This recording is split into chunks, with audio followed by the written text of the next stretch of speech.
เจ้าและถ้าสามารถสมัครได้ที่สายเดลเขาสามารถสมัครได้หลายบอลที่สาขาวิจัยเซ็นเตอร์ก็ได้แล้วก็มาเอาใบสมัครที่หน้าเคาน์เตอร์ตอนนี้ก็ได้แล้วก็ยังสี่อย่างนี้การหลอกไปมันหลายๆอย่างเนี่ยได้แล้วเนาะ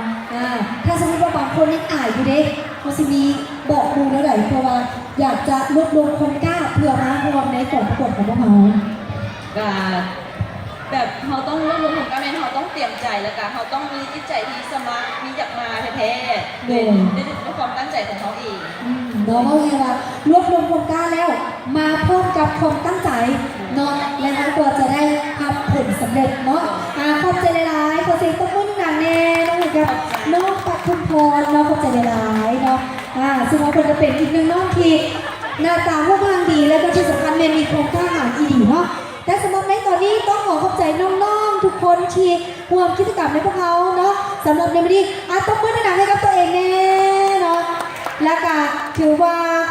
จบลงเพียงเท่านี้เนาะสำหรับกิจกรรมของพวกเขาการค้นหานางสาวนครหลวงประจำปี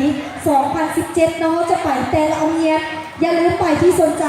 เข้าไปเบิ่งได้เนาะที่ Facebook ของพวกเขานั่นก็คือ Miss Vientiane นั่นเองเนาะอย่าลืมไปแล้วกันเนาะสำหรับใครที่สนใจสามารถเข้าไปดูได้ที่ Facebook ของพวกเขาหรือว่าภาษาลาวก็คือนางสาวนครหลวงจันทร์หรือสอบถามรายละเอียดเพิ่มเติม030-5826-502 หรือ 020-5910-6099 เนาะอย่าลืมไปแล้วกันฝากไว้อีกหนึ่งโครงการเพื่อจะก้าวเข้าสู่อีกหนึ่งเวทีของนางสาวนครหลวงวิจันทร์ไปแล้วกันเนาะ